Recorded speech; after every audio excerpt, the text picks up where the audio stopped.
नमस्कार दोस्तों, मेरा नाम है विशाल और आप सबका स्वागत है स्टॉक बॉक्स के stock market business and financial updates में।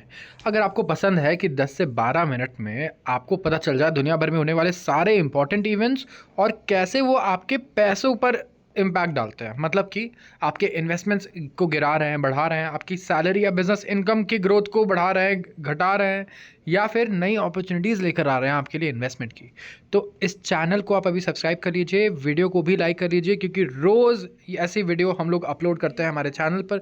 आप देख सकते हैं जाकर, डेली आपको ऐसी वीडियोस यहाँ पे मिलेंगी। तो शुरुआत करूँगा मैं सबसे पहले आर्टिकल से, और यह है रुपए के बारे में, क्योंकि हम रुपए में कमाने वाले लोग बहुत सारे हैं इंडिया में। तो रुपया यहाँ पे नए लो पर आ चुका है और एडिशनल टैरिफ जो लग सकता है हमारे ऊपर, ये एक बड़ा खतरा है जिसके वजह से रुपया नीचे आया। और दूसरा प्रॉब्लम है फॉरेन आउटफ्लोज का। फॉरेन आउटफ्लो होते क्या हैं? फॉरेन मतलब विदेशी, विदेश, और आउटफ्लो मतलब शेयर बाजार की कॉन्टेक्स्ट में शेयर्स को बेच करके आप पैसा बाहर लेकर जा रहे हो इंडिया से, तो वो होता है फॉरेन आउटफ्लोज। तो यहाँ पे रुपया हम लोग देख रहे हैं लगातार गिरता जा रहा है जब से टेरिस वगैरह अनाउंस हुए, और अभी भी लगातार गिर ही रहा है। और फॉरेन आउटफ्लोज एक बड़ा प्रॉब्लम है, और वरीज ये है कि एडिशनल यूएस टैरिफ आ सकता है हमारे ऊपर। तो आरबीआई का ये कहना है कि आरबीआई ने यहाँ पे इंटरवीन किया, और आरबीआई ने क्या किया, रुपए को सपोर्ट करना शुरू किया। आरबीआई कैसे सपोर्ट करेगा रुपए को? वो बाय करना शुरू कर देगा रुपए को। ठीक है, तो आरबीआई जब देखता है कि रुपया गिर रहा है तो उसकी डिमांड को बढ़ाता है, आर्टिफिशियली बाय करता है, डॉलर को सेल करता है। तो यहाँ पे लोकल करेंसी हमारी 0.13% डिप्रिशिएट हो गई और सेटल हुई 88.26 पर। तो इंडियन यूनिट जो है one of the worst performing Asian currencies रही है, सबसे खराब परफॉर्म करने वाली एशिया की करेंसी रही है। 2025 में 3% नीचे आ चुकी है। ठीक है, और फॉरेन आउटफ्लोज जो हैं वो भी हो रहे हैं एडिशनल टैरिफ फेयर की वजह से। फॉरेन इन्वेस्टर्स इंडिया से अपने स्टॉक्स बेच करके पैसे वापस ले जा रहे हैं।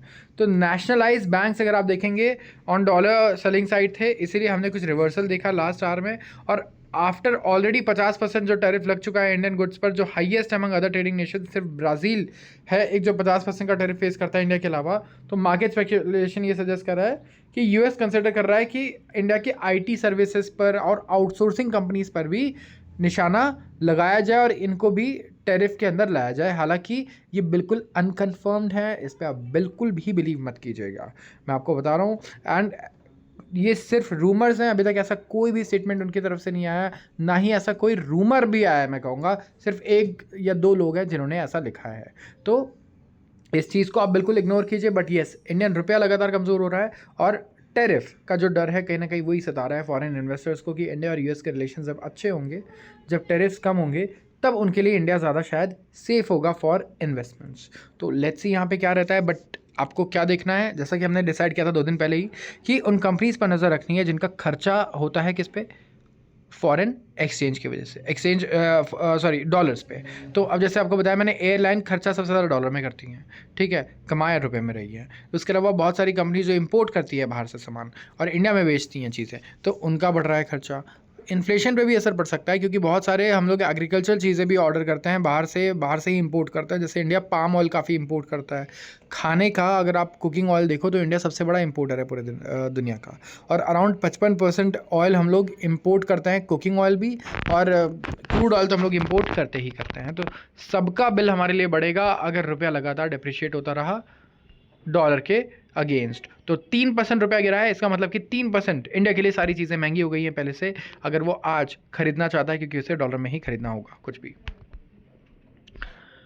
बात करूंगा अगले आर्टिकल की, और यह है यूनिलीवर। हिंदुस्तान यूनिलीवर का सबने नाम सुना होगा, मेरे ख्याल से एफएमसीजी कंपनी है, बहुत बड़ी, सबको पता होगा इसके बारे में। ये कह रहे हैं कि हम डिसप्रपोर्शनेटली इन्वेस्ट करेंगे इंडिया में। तो ये ऑफकोर्स बहुत ही अच्छी न्यूज़ है, ये पॉजिटिव न्यूज़ है हिंदुस्तान यूनिलीवर के लिए और इंडिया के लिए भी। तो यूनिलीवर यहाँ पे कह रहा है कि वो डिसप्रपोर्शनेटली इन्वेस्ट करेगा इंडिया में। एंड इनके ग्लोबल सीईओ का ये कहना है, जो कंज्यूमर गुड्स जायंट है, कि डबल डाउन करना चाह रहा है अपने सेकेंड लार्जेस्ट मार्केट पर बाय रेवेन्यू आफ्टर यूएस। तो यूएसए के बाद हिंदुस्तान यूनिलीवर का सबसे बड़ा मार्केट कौन सा है? India. And India largest fast moving consumer goods company है, जो बनाते हैं skin care, hair care, fabric care, nutrition, home care product, सारी चीज़ें यूनिलीवर से आपको मिल जाएंगी। तो आप एक्सपेक्ट कर सकते हैं कि ये और ज़्यादा ब्यूटी प्रोडक्ट्स में आ सकते हैं, वेल बीइंग में, पर्सनल केयर में, और ये डिसप्रपोर्शनेटली इन्वेस्ट भी करेंगे behind the US and India. तो इनका कहना है हम खेलते हैं जीतने के लिए, we play to win and we will do it. Making desire at scale the core of our strategy. तो स्केल करना है, बड़े स्केल पर काम करना है इन्होंने, और इनका ये कहना है कि इस टाइम पे नए नए अपॉर्चुनिटीज़ हैं इंडिया में इनके पास, चाहे वो ब्यूटी का सेगमेंट हो या कोई और सेगमेंट हो, जहाँ पर ये काफ़ी कुछ कर सकता है, वेलनेस में काफ़ी कुछ कर सकता है। तो पूरी दुनिया में भले ही कहीं कुछ इन्वेस्ट करे ना करे, लेकिन इंडिया में तो ये और ज़्यादा इन्वेस्ट करने वाले हैं, डिसप्रपोर्शनेटली बहुत सारा पैसा इंडिया में ये निवेश करके लाएंगे। तो एफएमसीजी एक सेक्टर आप समझ सकते हो ऐसा है जहाँ पे छोटी कंपनियों में हो सकता है हमें एक्विजिशन देखने को मिले, मर्जर्स एंड एक्विजिशंस भी आ सकती हैं कुछ, एंड बाकी आप इन्वेस्टमेंट तो देख रहे हो कि बहुत बढ़िया हमें देखने को मिल सकता है। तो कहीं ना कहीं बड़ी कंपनीज एक्सपेक्ट कर रही हैं कि फाइनली इंडिया का जो कंजम्पशन है वो बढ़ेगा। तो ध्यान रखना, आप 1 से 2 साल हो गए हैं, सब लोग कंजम्पशन की वजह से काफ़ी परेशान थे कि कंजम्पशन नहीं बढ़ रहा है, कंजम्पशन नहीं हो रहा है, बट अब कहीं ना कहीं यहाँ पे आपको देखने को मिलेगा कि जो स्मार्ट लोग हैं, जिनके पास सबसे ज़्यादा एनालिसिस करने की चीज़ें हैं, रिसर्च है, वो बेट कर रहे हैं कि इंडिया की कंजम्पशन अब इंक्रीज़ हो सकती है। बात करूंगा अगले आर्टिकल की, और ये है गवर्नमेंट ग्रांट्स के बारे में। अब गवर्नमेंट ग्रांट्स आए हैं 950 करोड़ के, और ये आए हैं in subsidy to boost electric vehicles. तो यहाँ पे अगर आप देखोगे, जो स्टेट है emerging as India's leading electric vehicle market, Uttar Pradesh government यहाँ पे काफ़ी नाम बना रही है अपना। इन्होंने फाइनेंशियल सब्सिडीज दी है worth 950 crore to boost its electricity mobility road map. Uttar Pradesh में रजिस्टर किए गए हैं करीब 3,70,000 इलेक्ट्रिक व्हीकल्स, जो महाराष्ट्र से ज़्यादा हैं, कर्नाटका से ज़्यादा हैं, तमिलनाडु से भी इस वक्त ज़्यादा है।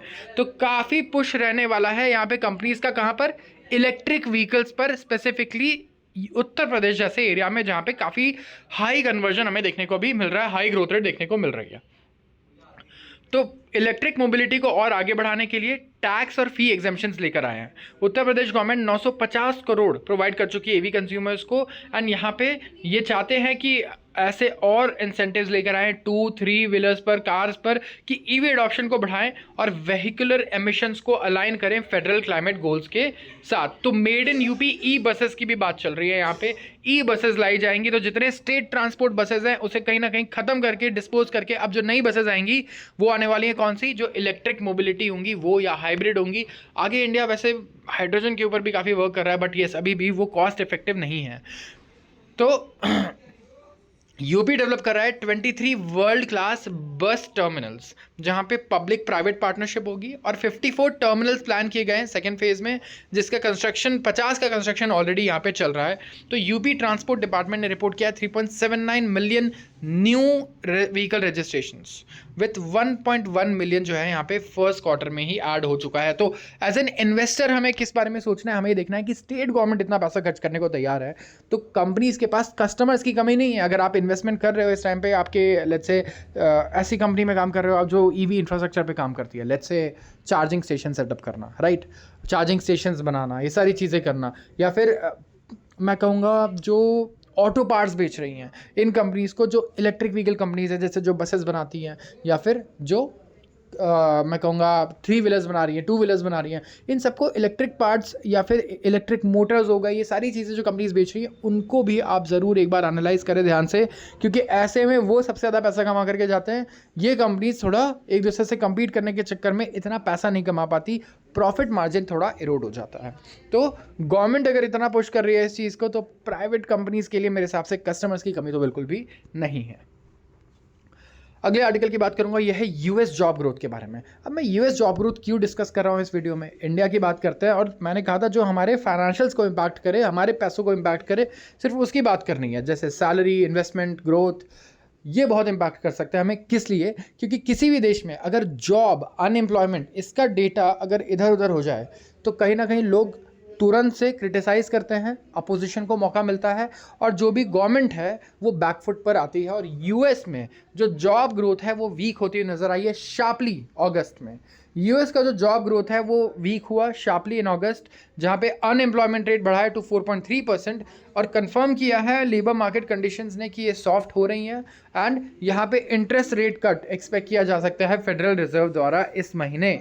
तो नॉन फार्म पेरोल्स बढ़े हैं by only 22,000 jobs last month, और अपवर्ड यहाँ पे रिवीजन हुआ है 79,000 का जुलाई में, ये कहना है लेबर डिपार्टमेंट के ब्यूरो ऑफ लेबर स्टैटिस्टिक्स का।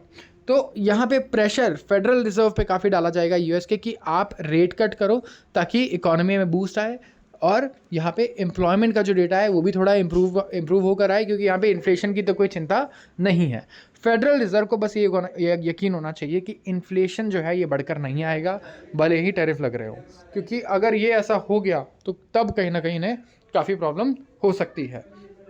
तो ट्रम्प के जो ड्यूटीज़ हैं जिन्होंने बूस्ट किया है नेशन के एवरेज टैरिफ रेट को टू हाईएस्ट लेवल सिंस 1934, इसकी वजह से इन्फ्लेशन का डर काफ़ी पैदा हो गया है, जिसकी वजह से यूएस का सेंट्रल बैंक अब इंटरेस्ट रेट कटिंग साइकिल को पॉज करके बैठा है। तो just some of the uncertainty अगर आप देखोगे ओवर ट्रेड पॉलिसी, ये कहीं ना कहीं लिफ्ट होने लग गई, जहाँ पे सारे टैरिफ्स हमें देखने को मिल गए कि किस कंट्री पे कितना टैरिफ है।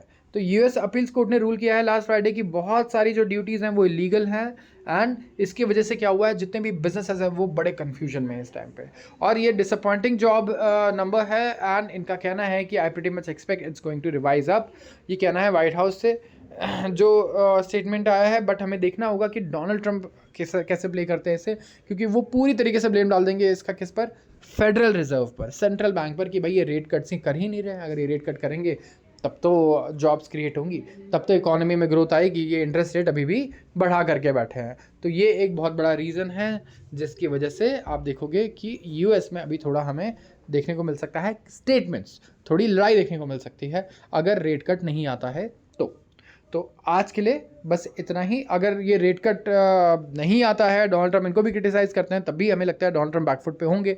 हो सकता है टैरिफ को लेकर कुछ डिसीजंस वापस ले, कुछ भी किसी भी तरीके का अगर प्रेशर उनके ऊपर आता है तो कहीं ना कहीं हमें काफ़ी रिलीफ मिल सकता है। तो let's wait, let's hope for the best and let's watch. Thank you.